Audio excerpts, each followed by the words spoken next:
we just had this great event, a spring social over at the Ukrainian National Home right here. It was co-sponsored with my law firm, Vicar Law, but also Veselka Restaurants, owned by Tom and Jason Burchard, and Etsu, who is the captain of the Veselka racing team. It was a major organizer who helped us bring people to our meetup, get ready for a wonderful 2025 spring season. And I just want to come back and thank them so much for what they did, but also to talk a little bit about what it's like to be running this business here in New York City right now with all the changes that are going on. We've got, since the pandemic, we've got the outdoor restaurant dining program. We have congestion pricing. We have what many people consider a crisis in our streets with too many commercial e-bike deliveries going on. A lot of issues that I think you guys have some experience or insight in. I really like to get your thoughts. First off, just like what it meant for Veselka. You've been here for how long? It says established 1954. We've been here 70 years. The t-shirt says 84, but that's the logo from That's the logo from 1984. Okay, all right. Vintage t-shirt. So you're running this business for all this time, and then the pandemic hits. What did that mean for the restaurant business, like in March of 2020? What was that like? What were you thinking about? Well, I left town. I went to Vermont. I got scared. I said, Jason here. I mean, we have been talking about me retiring for a while, and that was the impetus for me to do that. So it fell in Jason's lap. I mean, obviously that it's unfortunate circumstances, and a 100-year pandemic, and my first year of taking over sole ownership. Closing the business for any length of period of time is always, I feel the pain, but I realized that it was for the best of my staff. We've closed for a day or for either a national holiday or for a cleaning or a renovation of sorts, but to close for the amount of time that we did, which was 8 weeks for the betterment of our staff, was a true testament to the longevity of our restaurant, and reopening 8 weeks later to the outpouring of support, not only locally but nationally, has changed the landscape of my business, or our business. But also, unfortunately, because of COVID, we were not able to reopen to the 24-hour status that we had built up from 1990 to 2020, 30 years of 24-hour service, but we're working diligently to get back to it. That's just an amazing point. I forgot even the 24-hour aspect of the business, right?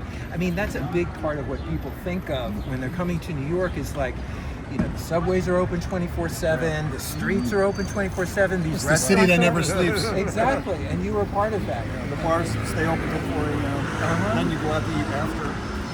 Right, and this neighborhood I hear has more bars per zip code than any other in the country. Is that right? Fortunate or unfortunate, yes. But then they introduced what was called the street dining program, and that was actually quite controversial. There were a number of steps that the Livable Streets movement was urging from March of 2020 on. They said, we've got to legalize e-bike deliveries to be able to bring people to get their food in, and so e-bikes need to be incorporated into the street traffic in a way that's lawful.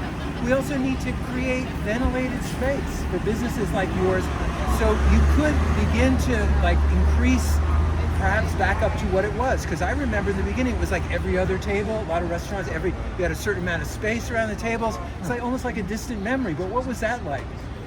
I mean, we did what we needed to do to continue to survive. Whether it was the plexiglass barriers on the indoor dining or take full advantage of what the city was offering through the DOT program, which was a great access for us to offer the outdoor dining at no cost to the city or no cost to me, as long as I provided a architectural plan of the structure of what it was in the street and followed the proper codes with sandbagged barriers.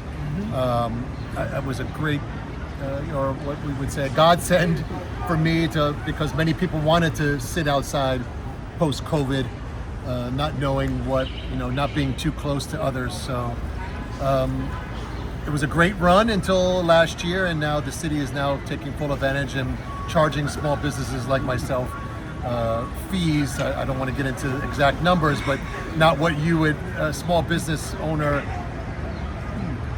would be able to suffice, but because of the demand and the luxury of sitting outside, we've taken on that expense. So, But here's the thing. Before the pandemic, those spaces where that shed is now, that was street parking. Was it even metered?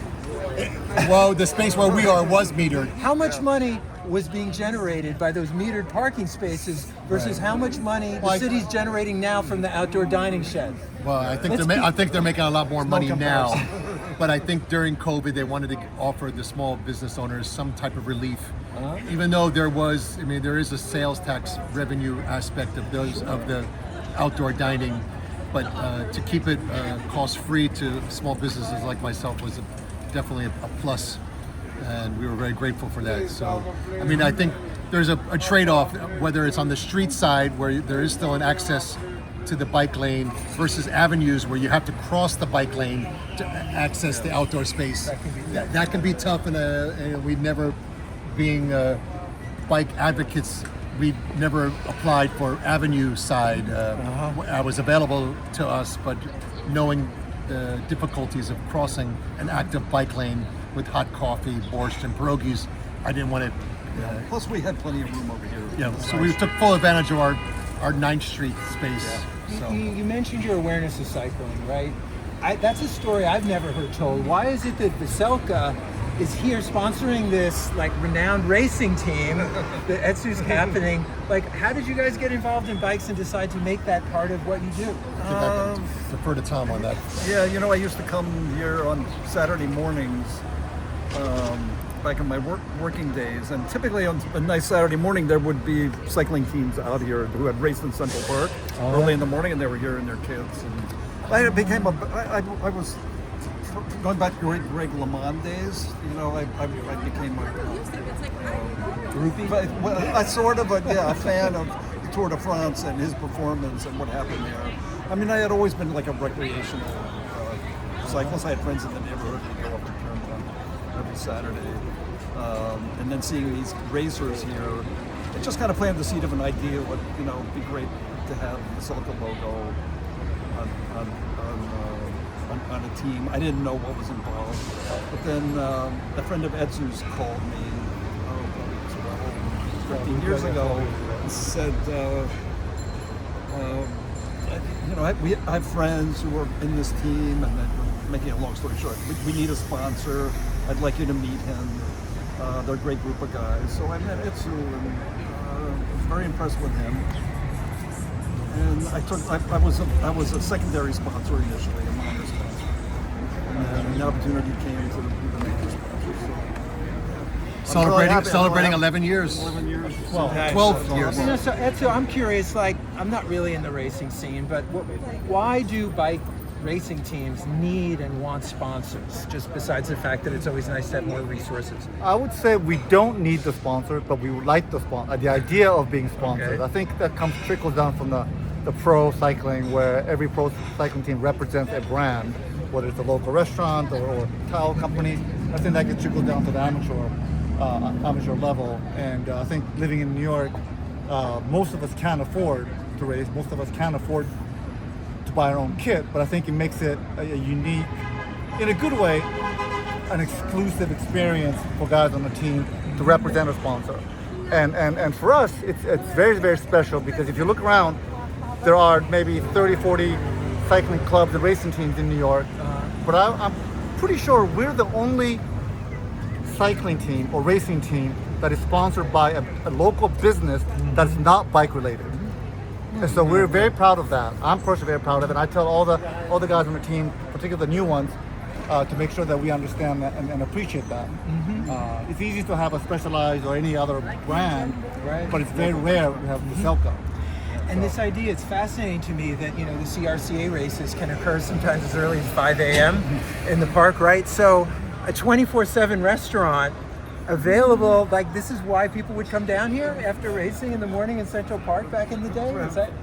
And it's great. And believe on top of that, it's great advertising. I've had so many different people come send me messages.